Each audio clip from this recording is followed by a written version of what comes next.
In today's video, I'm going to teach you how to open and create a new workbook in Microsoft Excel. Whether you're a complete beginner or just looking to refine your skills, understanding how to start fresh in Excel is the fundamental first step in data management and analysis. Let's dive right in. The first thing you need to do is head over to your Office 365 portal. This is usually where you'll access all the different Microsoft Office applications. Once you've arrived at the portal, locate the familiar Excel icon and give it a click. When you do, you'll be redirected to a web browser.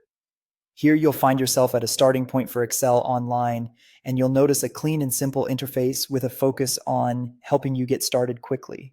Now, directly in front of you on this page, you'll see an option that says Create a Blank Workbook. Go ahead and click on that.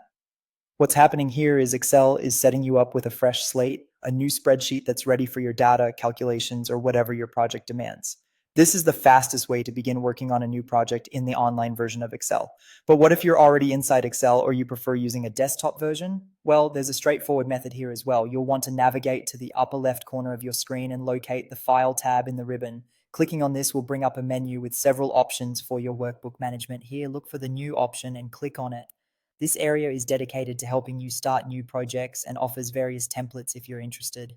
However, for our purpose today, simply click on Blank Workbook. Opening a blank workbook in this way, either through Office 365 Online or the desktop version, sets you up perfectly to begin inputting data, creating formulas, or generating charts right away.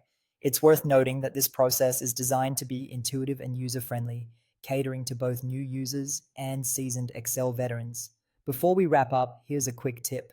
If you find yourself repeatedly creating similar workbooks, consider exploring the template options available when you go to create a new workbook. Using templates can save you significant time by including preset cell formatting, formulas, and even sample data that you can modify to suit your needs. And there you have it, a straightforward guide to opening and creating a new workbook in Microsoft Excel. Whether online or on your desktop, you've now learned how to dive into new projects with ease. As you continue to explore Excel, this skill will serve as your starting point for endless possibilities in data manipulation. Thanks for watching and happy spreadsheeting.